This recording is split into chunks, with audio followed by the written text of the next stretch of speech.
우리 오늘은 역대하 5장에서부터 8장까지의 내용을 같이 나누도록 하겠습니다. 이제 성전 건축은 완성이 되었고, 이 솔로몬이 언약궤를 이제 성전 안으로 옮겨오려고 합니다. 5장 2절에서부터 10절까지가 이 언약궤가 성전으로 이제 이동하는 모습을 볼 수 있는 그런 장면이죠. 11절부터 14절까지는 언약궤가 이 성전 안으로 들어오자 이 여호와의 영광이 충만하게 이 성전 안에 임하는 장면이 나타납니다. 이 언약궤를 이전과는 달리 이 레위 자손들이 이제 메고선 이 성전 안으로 율법의 규정대로 옮겨왔고, 솔로몬과 모든 이스라엘 회중이 이제 그 앞에서 다시 한번 제사를 드립니다. 언약궤는 이 지성소, 성전 안에 있는 가장 내밀한 곳, 가장 그 거룩한 지성소 안에 그룹들의 날개 아래에 이 언약궤가 놓이게 됩니다. 그 안에는, 여러분, 언약궤 안에는 원래 뭐가 있었죠? 십계명, 두 돌판, 그리고 만나를 담은 항아리, 아론의 쌍난 지팡이가 이렇게 들어 있었습니다. 그런데 오늘 말씀 10절에는 보니까 궤 안에 두 돌판 외에 아무것도 없다, 이렇게 이야기를 하죠. 만나와 이 아론의 지팡이가 어딘가에서 유실되었겠죠. 그래서 아마 사라진 것 같습니다. 그러나 여러분, 언약의 핵심이었던 이 십계명 두 돌판은 변함없이 그 언약궤 안에 보존되고 있었던 것이죠. 언약궤를 안치한 이 제사장들이 지성소에서 나오자 찬양대가 하나님께 감사와 찬양의 제사를 다시 한번 올려드립니다. 그 찬양의 주제가 무엇이었을까요? 여호와 하나님은 선하시고 그 인자하심은 영원하시다, 그렇게 찬양을 하면서 이렇게 언약궤가 잘 안치가 됩니다. 6장으로 가면 이 솔로몬이 온 회중을 축복하는 장면이 나오죠. 4절에서 11절까지의 내용이 그 축복의 내용입니다. 그 축복의 내용이 그런데 하나님과 다 관련이 있는 내용이죠.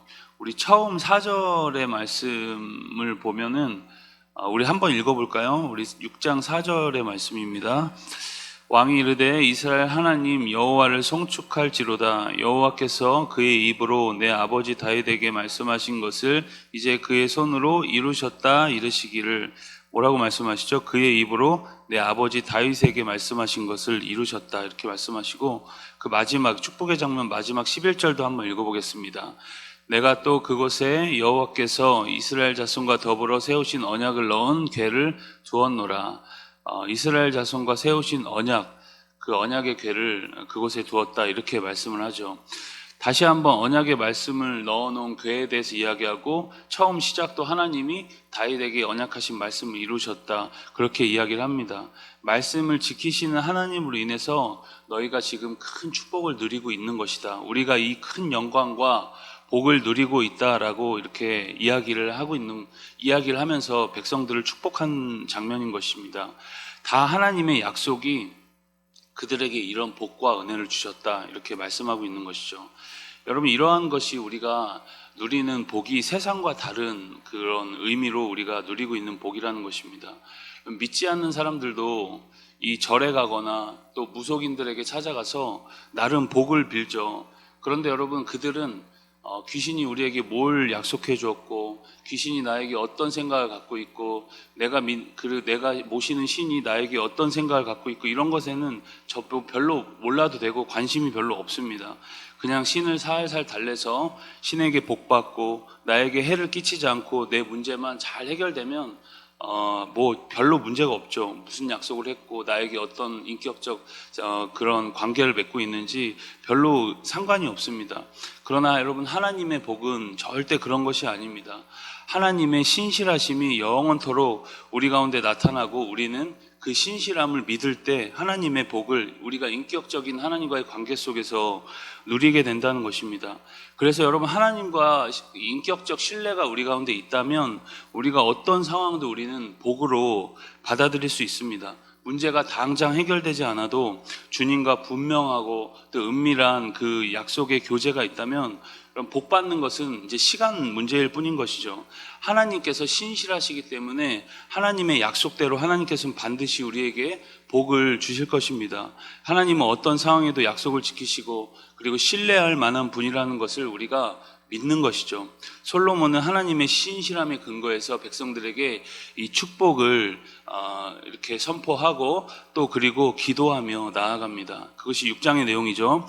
7장으로 가면 성전이 완공되자 솔로몬이 봉헌 낙성식 봉헌 기도를 드립니다. 그리고 기도가 마치자 하늘에서 불이 내려와서 번제물과 희생제물을 태워버리고 성전이 주님의 영광으로 온통 가득 찹니다. 하나님께서 성전과 솔로몬의 기도를 받으셨다는 그런 표징으로 하나님이 그런 놀라운 모습을 보여주셨던 것입니다. 백성들은 그 앞에 엎드려 경배하면서 다시 한번 주님의 선하심과 인자하심이 영원하다라는 고백을 하게 됩니다. 그 장면을 여러분 우리가 상상을 해보면 생각만 해도 굉장히 웅장하고 굉장히 감격적인 장면이겠죠. 우리 3절의 말씀을 같이 한번 읽어보겠습니다. 7장 3절입니다. 이스라엘 모든 자손은 불이 내리는 것과 여호와의 영광이 성전 위에 있는 것을 보고 돌을 깐 땅에 엎드려 경배하며 여호와께 감사하며 이르되 선하시도다 그의 인자하심이 영원하도다 하니라. 여러분 이렇게 영광스러운 성전 봉헌식이 끝나고 이렇게 그 밤에 하나님께서 다시 한번 이 솔로몬을 찾아오십니다. 그리고 말씀하시는 내용이 하나님께서 솔로몬에 말씀하시는 내용이 11절로부터 22절까지의 긴 내용입니다. 주님의 말씀을 온 마음으로 요약하면 이런 내용입니다. 주님의 말씀을 온 마음으로 믿고 따르라. 그래야면 너의 왕자가 영원할 것이다 라고 하나님께서 다윗에게 약속하신 그 내용을 지키겠다라는 그런 내용입니다. 그러나 너희가 우상 숭배하고 죄악에 거하면 반드시 너희는 세상의 조롱거리가 될 것이다. 그런 말씀을 하고 있는 것이죠. 여러분 이 말씀은 오늘날 우리에게도 동일하게 주시는 말씀입니다. 성전된 우리죠. 우리가 성전된 사람들이 되었습니다. 성전된 우리가 구별되고 하나님의 말씀을 온 마음으로 따르고 우상 숭배를 하지 않는 것이 우리가 해야 될 일이라는 것입니다. 8장으로 넘어가면 이 성전은 7년 만에 이제 완공이 되고 또 솔로몬 왕궁도 13년 동안 짓습니다. 그러니까 총 20년 동안 성전과 왕궁을 짓는데 국책 사업처럼 이제 솔로몬이 전념을 했던 것이죠. 국고성이라는 것도 이제 건축을 합니다. 이렇게 솔로몬의 업적이 쭉 건축 업적이 소개가 됩니다.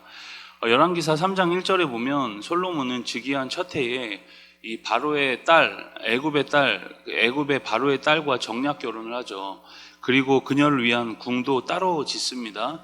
그리고 그것이 완성될 때까지 그 여인도 이 다윗성에 같이 머무르게 됩니다. 그런데 여러분 이 그녀를 위해서 따로 지은 그 성이 완성되자 그녀를 이제 그 지은 궁으로 따로 가서 이제 살게 하죠. 이유가 무엇일까요? 우리 11절 말씀을 같이 한번 읽어보시겠습니다. 8장 11절입니다. 솔로몬이 바로의 딸을 데리고 다윗성에서부터 그를 위하여 건축한 왕궁에 이르러 이는 여호와의 궤가 이른 곳은 다 거룩함이니라 하였더라. 아멘.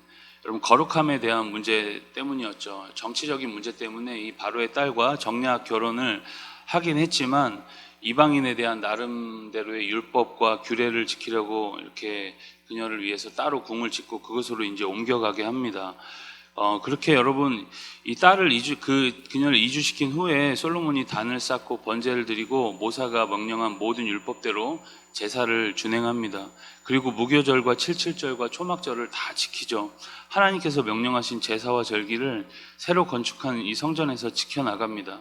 이렇게 모든 건축 과정이 다 마무리가 됩니다. 예배를 위한 기능이 완벽하게 이제 갖추어졌고 이들은 이제 그곳에서 주님이 명령하신 대로 아름답고 거룩한 예배와 제사를 드리면서 하나님을 이제 높여드리면 되는 것이었습니다. 이제 준비는 다 됐으니까 그 안에 이제 내용을 채워나가면 되는 것이죠. 여러분 아까도 말씀드렸듯이 우리도 이제 그리스도 안에서 우리 자체가 성전이 되었습니다. 우리 마음이 성전이죠. 우리 자체가 성전된 우리가 이제 우리도 주님의 임재를 갈망하면서 말씀하신 대로 우리의 삶을 이 안에 내용 있게 채워 나가야 합니다. 하나님의 말씀으로 살아내고 기도 속에서 우리의 마음을 매일 점검하면서 하나님의 성전을 거룩하게 지켜나가는 것이죠. 여러분, 성전된 삶으로 오늘도 우리가 이 새벽 주님 앞에서 거룩함 가운데 승리하는 복된 새벽 되시기를 주님의 이름으로 축복합니다. 우리 열왕기상 역대하 5장에서부터 8장까지의 말씀을 경청합니다. 주의 말씀은 내 발의 등이요 내 길의 빛이니이다.